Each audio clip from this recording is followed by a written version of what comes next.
ही भयावह है, दर्दनाक है, गलत है, परेशान करने वाला है। और हम सभी ये मानते हैं कि इस पर सख्त कार्यवाही भी हो और संवेदना भी परिवार के संदर्भ में हो, परिवार के लिए हो। ईश्वर परिवार को संबल प्रदान करें। परिवार दो भाई हैं, वो लोग युकेश जी और मुकेश जी, दो भाई हैं।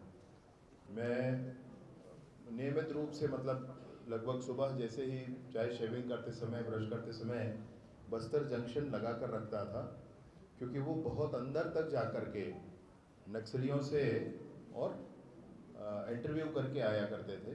बहुत बहुत दूर तक वो अंदर जा कर के इस काम को करते थे और अच्छा संपर्क था उनका। तो मैं इस नाते भी उनसे कई बार बात किया करता था कि मसला क्या है, क्या सोचते हैं, क्या करना है, कैसे ठीक हो सकता है, वापस मुख्य धारा में आने के लिए क्या चाहिए, क्या सोचते हैं। उस संदर्भ में भी बहुत बात होती थी और बहुत सहयोग उनका होता था।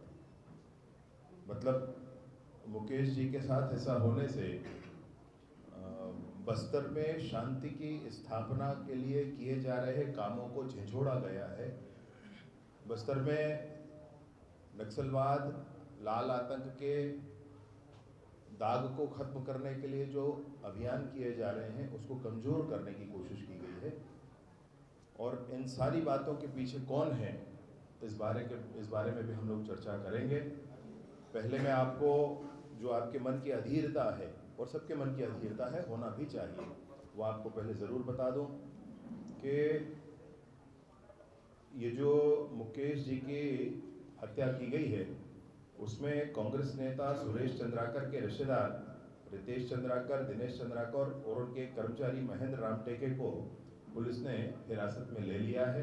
पूछताछ जारी है और शीघ्र ही आगे बात होगी।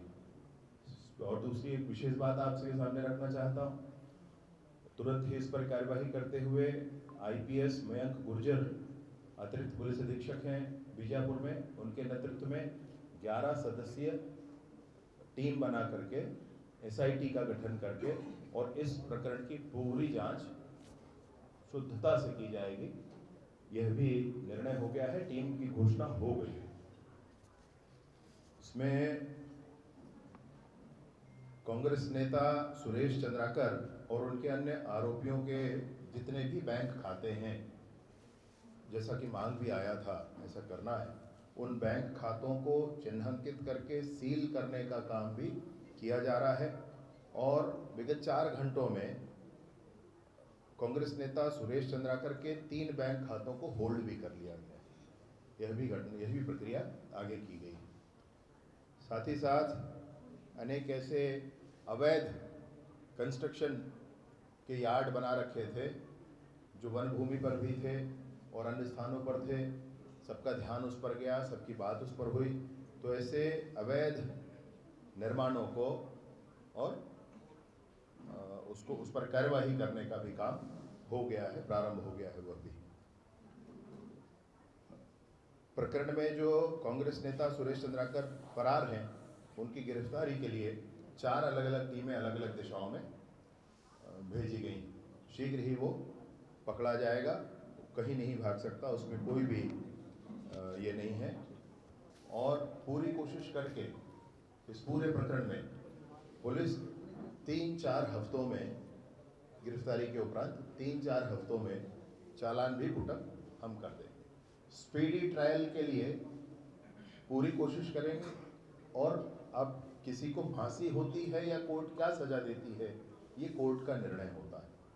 उसमें ना आप कुछ कह सकते ना मैं कुछ कह सकता, परंतु स्पीडी ट्रायल करा करके और 3 से 4 हफ्ते के अंदर अंदर चालान भी पुटअप करके, जांच की प्रक्रिया पूर्ण करके, चालान पुटअप करके न्यायालय से आग्रह करेंगे कि शीघ्र ही इसमें पूर्ण सजा दी जाए, ताकि समाज में संतोष हो सके, सबके मन को संतोष हो सके। मैं आपके सामने ज़रूर बताना चाहता हूँ कि जो कांग्रेस नेता सुरेश चंद्राकर है, जो हत्या का मुख्य सरगना है, वो फिर से कांग्रेस का प्रदेश का पदाधिकारी है और इसकी नियुक्ति भी ये की गई है। अभी अगर कांग्रेस के नेता कहते हैं कि हमारे साथ फोटो है तो हम क्या करेंगे, फोटो तो किसी के साथ किसी का भी हो सकता है, मैं भी मानता हूँ। मैंने भी कहा है कि मेरा भी या माननीय मुख्यमंत्री जी के साथ किसी का फोटो है तो ये देखकर न समझा जाए कि करीबी हैं, हम भी मानते हैं, लेकिन इसको झुठलाएंगे आप। कांग्रेस ने अगर उसको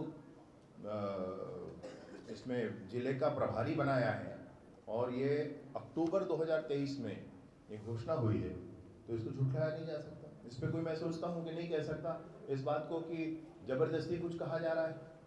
तो कांग्रेस के लोग, कांग्रेस के नेता लगातार इन सारी बातों में संलिप्त हैं। और इतनी ही नहीं, मैं आपको और अनेक बातें बताना चाहता हूं कि कांग्रेस के नेता मतलब इस तरह से व्यवहार कर रहे हैं, ऐसा हो गया है मानो पूरे छत्तीसगढ़ में उनको कैसे भी करके ये स्थापित करना है कि विष्णुदेव जी की सरकार में अपराध कहीं ज़्यादा हो रहे हैं, ऐसा स्थापित करने की कोशिश है। बलौदा बाजार की घटना हुई थी, हम सब आज तक मैं सोचता हूँ चिंतित हैं उस विषय को लेकर के कि हमारे प्रदेश में ऐसा कैसे हो गया। और उसमें भी आपको ध्यान है कि कांग्रेस के नेता और कांग्रेस के विधायक जेल में हैं और कल हाई कोर्ट से भी उनका जेल बेल खारिज हुआ है।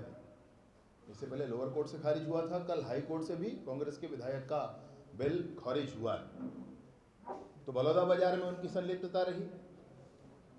आपको याद होगा कि अभी दिसंबर महीने में, अभी पिछले महीने उत्तरी जांगड़े जी ने मंच से खड़े होकर के कहा कि जैसा बलौदा बाजार में हम लोगों ने किया वैसा ही अब हमको फिर से यहाँ जाकर के तोड़फोड़ मचाना है। ये फिर से उसी बात के लिए प्रेरणा अपने कार्यकर्ताओं को दे रहे थे। मैं पूछना चाहता हूँ भाई, क्या यही करना चाहते हैं पूरे प्रदेश में? आपको याद होगा अक्टूबर में सूरजपुर में पुलिस हेड कांस्टेबल के घर में उनकी पत्नी बच्चों के साथ क्या हुआ था, और उसमें जो व्यक्ति NSUI का एक अध्यक्ष और दूसरा NSUI के अध्यक्ष एक कार्यकर्ता कांग्रेस के चंद्रकांत चौधरी आदि आदि, ये सब उसमें संलिप्त थे। अब कोई उसमें फिर से ये ना कहे कि फोटो दिखाकर कहा जा रहा है ये उनके संगठन का आदेश है जिसमें उनको नियुक्ति दी गई थी, ये उनके संगठन का आदेश है जिसमें नियुक्ति। अब नियुक्ति को तो आप नहीं नकार सकते भाई, नियुक्ति को तो मानना पड़ेगा। तो चाहे वो सूरजपुर की घटना हो, उस घटना में भी आपको कांग्रेस के लोग उसमें संलिप्त मिलेंगे। आपको ध्यान होगा कि सितंबर महीने में बालोद जिले के डोंडी थाने में एक शिक्षक ने आत्महत्या कर ली थी और उसने बताया था कि पूर्व विधायक कांग्रेस के मोहम्मद अकबर भी उनसे 2 लोगों के साथ, वो भी उसमें गुनहगार हैं, उनके कारण भी उन्होंने आत्महत्या की। आत्महत्या कर ली भाई, आत्महत्या कर ली उन्होंने, ये वाला उस विषय था। तो उसमें भी वो गुनहगार हैं, उनका भी नाम उसमें है। मैं आपको एक और बात कहना चाहता हूं, नवंबर 2021 में हम लोग को ध्यान है दामाखेड़ा में एक घटना हुई थी। उसमें पंथ श्री प्रकाश मुनिराम साहेब, उनके निवास पर कुछ लोग पहुंच गए थे और उन्होंने उदंडता मचाने की कोशिश की थी। बाद में ध्यान आया कि वो जो व्यक्ति है वह भी कांग्रेस का बड़ा नेता है, उसका भी स्पष्टता के साथ विषय आया था। आपको यह भी ध्यान होगा, मैं वह भी चीज़ें छोड़ दे रहा हूँ, लेकिन रायपुर सेंट्रल जेल के बाहर एक फायरिंग हुई, सिंगल शॉट वाले से एक फायरिंग हुई थी और उसमें शेख शाहनवाज नाम का व्यक्ति था, यह भी कांग्रेस का कार्यकर्ता निकला था। आपको यह भी ध्यान होगा कि सितंबर 2024 में बलरामपुर में नगर पालिका के अध्यक्ष एक हैं सुंदरमणि करके, उन्होंने उनके पति परम मिंज, वो गायों के ऊपर उन्होंने इससे एयरगन से फायरिंग कर दी थी, उस पर भी प्रकरण हुआ था। और गौमांस के संदर्भ में अनेक प्रकरण उनके ऊपर दर्ज हुए थे, वह भी कांग्रेस के बड़े नेता हैं। आपको ध्यान होगा कि राजधानी में एक हवाई फायर की घटना हुई थी, उसमें आरोपी नवाज खान, ये रायपुर उत्तर विधानसभा के यूथ कांग्रेस के अध्यक्ष हैं। अभी की बात है भाई, ये दिसंबर 2024 की ही बात है, यह भी आपको ध्यान होगा। अंतागढ़ में युवा कांग्रेस के प्रदेश सचिव सुप्रकाश ने दुष्कर्म किया और वो जेल के अंदर है, उस पर कार्यवाही हुई, FIR कराया गया। आपको यह भी याद होगा कि NSUI के संयुक्त महासचिव हैं जिन्होंने 20 वर्षीय छात्रा के साथ दुष्कर्म किया, वो जेल में हैं। आपको यह भी ध्यान होगा कि जून 2023 में युवा कांग्रेस के शेरू असलम नाम के, 2023 की बात कर रहा हूँ, शेरू असलम नाम के बिलासपुर के एक नेता जिन्होंने कहा कि मैं अध्यक्ष हूँ, तुमको उठा दूंगा, पता नहीं वीडियो आप सब लोगों ने देखा होगा, कि वो भी है। और ऐसी पूरी फहरिस्त है भाई मेरे पास, मैं पढ़ूंगा तो इसमें बहुत समय लग जाएगा।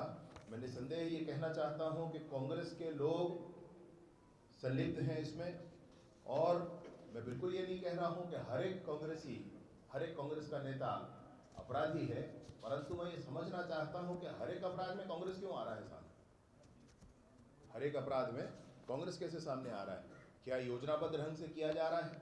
और ये हम नहीं कहते, लेकिन जैसे ही कोई घटना होती है तुमने कहा कि भाजपा वाले नहीं ध्यान दे रहे हैं सर। अरे भैया, अगर भाजपा वाले ध्यान, ये क्या है, सरकार के नाते जितना किया जाना है वो किया जा रहा है और किया जाएगा और आगे भी किया जाएगा, उसकी भी कोई चिंता ना करें। लेकिन मैं ये कहना चाहता हूं कि प्रदेश में लॉ एंड ऑर्डर की स्थिति को आप गड़बड़ दिखाने के लिए योजनाबद्ध ढंग से कर रहे हैं।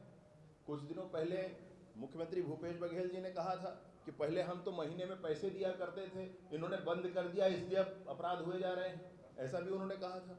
तो क्या आप उनको ही पैसा दिया करते थे जो आप अपराध कर रहे हैं? क्या उसका अर्थ ये निकाला जाए? मैं यह भी पूछना चाहता हूँ कि जितनी भी बातें यहाँ हम सबके बीच में आई हैं, एक प्रकरण जिसको लेकर के हमारे हम सब के प्रिय मुकेश जी ने विषय उठाया था, ये विषय आया था 25 दिसंबर को NDTV में ये प्रसारण आया था। और 25, मैं आपको इस बात की शुचिता के साथ इस बात को कहना चाहता हूँ कि 25 दिसंबर को ये NDTV पर आया और 25 दिसंबर को ही उस पर जांच कमेटी का गठन हो गया कि ये जो विषय आया है इस पर जांच कमेटी का गठन किया जाए और इस बात की पूरी जांच की जाए। ये 25 दिसंबर के लिए ही विषय आ गया था। 25 दिसंबर से PWD मिनिस्टर साहब ने, अरुण साहू जी ने जांच समिति का गठन कर दिया और उस विषय का जांच कराया जा रहा है। ये घटना तो और बात की है अभी की, तो 1 तारीख 2 तारीख 1 तारीख के रात की घटना है, जबकि 25 दिसंबर से ही जांच समिति का गठन उस पर कर दिया गया था। तो मैं कुल मिलाकर आपसे जो कहना चाहता हूँ कि चाहे वो इस अकेले विषय का मामला हो या अन्य कोई भी मामले हों, उन सारे विषयों को लेकर के विष्णुदेव जी की सरकार, भाजपा की सरकार संजीदगी से काम कर रही है। भ्रष्टाचार को बिल्कुल भी सहन नहीं किया जाएगा, तगड़ी कार्यवाहियां की जाएंगी। इस विषय पर भी मैंने मंत्री जी से बात की फ़ोन पर, अरुण साहू जी से। मैंने कहा ये एक सड़क का मामला है, क्या इसके अन्य सड़कों के मामलों पर भी हम जांच करेंगे और आपकी तरफ से मैं मीडिया को सूचित करूं? तो उन्होंने कहा बिल्कुल किया जाए, ऐसे जघन्य अपराधी के हर एक सड़क की जांच की जाएगी। जिन सड़कों का काम इन्होंने ले रखा है उस पर पूरी जांच की जाएगी। जो कार्यवाहियां इनके अवैध निर्माणों पर आवश्यक हैं, जिस तरह की वो कार्यवाहियां हो रही हैं, जहां पर आवश्यकता है अभी थोड़ा रुकने की, क्योंकि वहां पर उनको फॉरेंसिक सैंपल्स ऐसे लिए जा सकते हैं, तो उन चीज़ों के लिए थोड़ा रुका गया है। मुकेश जी के परिवार को संबल प्रदान करने के लिए, उनके साथ खड़े होने के लिए और समूचे पत्रकार जगत को भी इस बात का संदेश देने के लिए SIT का गठन, बैंक होल्ड करना, कार्यों की जांच करना, गिरफ्तार कर लेना, 4 टीमें बना करके उसको भी समय पूर्वक खोज लेना, फास्ट स्पीडी ट्रायल इस पर करा लेना और समय से चालान इसका पुटअप करा लेना, इन सारे कामों को मुस्तैदी के साथ प्रशासन भी करेगा। शासन भी इस विषय पर बड़ी स्पष्टता के साथ जांच और अन्य कार्यवाहियों के लिए सामने है। माननीय मंत्री जी ने भी इस विषय पर बहुत स्पष्टता के साथ कहा है, भ्रष्टाचार के आरोप लगाने वाले अपने गिरेबान में झांक लें। ED की कार्यवाहियां जिन पर हुई हैं वो ठीक है, और जिन्होंने कार्यवाही करने के लिए, जांच के लिए लिख दिया है वो गलत हो गए। ऐसा भूपेश जी का ट्वीट है, आज मैंने देखा, इसलिए मैं आपसे कह रहा हूँ। मैंने ED की जिस पर कार्यवाही हुई, प्रमाण है जिसके, लोग जेल के अंदर हैं, वो ठीक हो गए, और जिन्होंने अपने TV के समाचार आने पर भी जिन्होंने जांच की कार्यवाही कर दी वो गलत हो गए। आपसे मैं कहना चाहता हूँ कि जैसे इससे पूर्व भी जितनी बातें हुई, TV में समाचार आने से, एक और जांच रिपोर्ट आने से, पिछली बार मैंने सदन में बहुत स्पष्टता से घोषणा की, उस सड़क के निर्माण कराने वाले इंजीनियर, SDO, एग्जीक्यूटिव और सब इंजीनियर, सबको सस्पेंड करके जांच करने की बात, ठेकेदार पर एफआईआर कराकर जांच करने की बात मैंने खुद सदन में घोषित की। तो ये पूर्णता के साथ, इस पूरी ताकत के साथ हम लोग सब करेंगे।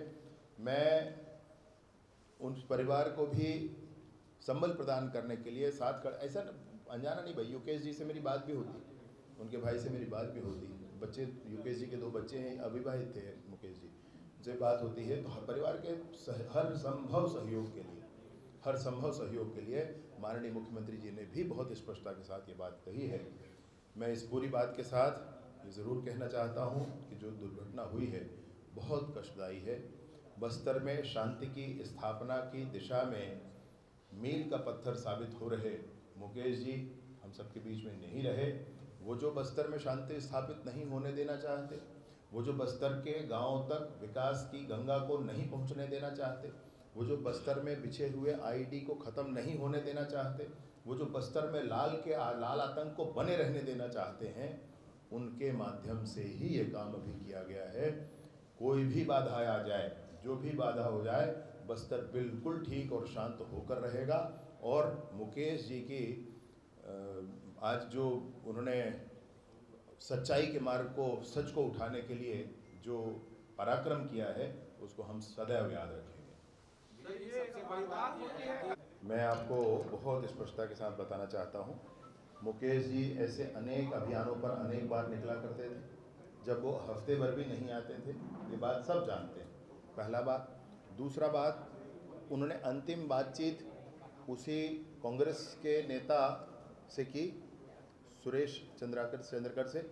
और मुकेश जी 1 तारीख को रात 8:30 बजे से बाहर रहे। 2 तारीख को उनके भाई ने जाकर के थाने में सूचना दी और 2 तारीख को ही मर्ग कायम करके उस पर कार्यवाही शुरू हो गई। कल की घटना है और आज कल सब कुछ स्पष्ट हो गया था। कल दोपहर तक चीज़ें हो गई थी।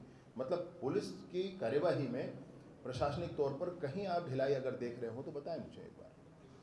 1 तारीख को जो होना था और उसके तुरंत बाद ही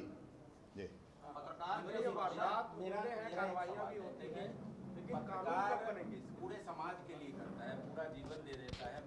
माननीय मुख्यमंत्री जी से भी इस पर बात हुई है और मैंने भी विषय रखा है, उनके संज्ञान में पूर्व ही था। तो परिवार को सहयोग, मतलब आप विष्णुदेव जी से बिल्कुल इस बात को मिलनसार, वो सहानुभूतिपूर्वक कार्य करने वाले मुख्यमंत्री हैं और परिवार को निसंदेह सहयोग किया ही जाएगा, जो भी जैसी स्थिति आती है उसमें संशय। कानून को लेकर सोच रहे हैं आप लोग, ये भ्रष्टाचार की बात हो गई, अपराध की बात हो गई, पूरे घटनाक्रम में पत्रकार कहीं आई नहीं रहे, कोई पत्रकार का विषय जो है सरकारी अधिकारी का जान से मारने की धमकी दे रहे हैं। 24 बार फोन आ चुका, 12 घंटे। आपको मुझे खबर बनाने मुझे लिख कर दीजिए एक बार। अच्छा, हम तो निपट देंगे, लेकिन बात ये कि इस पूरे मामले पत्रकार सुरक्षा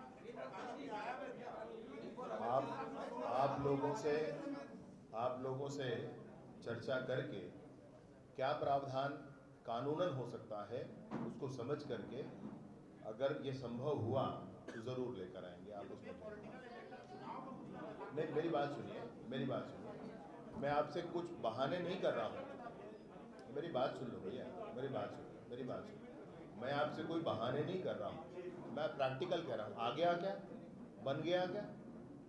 नहीं बना है ना? मैं कह रहा हूँ, प्रैक्टिकल बात कह रहा हूँ, मेरी बात समझना आप। इसको हम लोग बैठकर, मैं चर्चा करूँगा ना आपके साथ, मैं बैठकर आपके साथ चर्चा करूँगा, उसका सारांश माननीय मुख्यमंत्री जी को ले जाकर दिखाएंगे और जो अच्छे से अच्छा हो सके वो जरूर प्रावधान करेंगे। मैं कह रहा हूँ आपसे।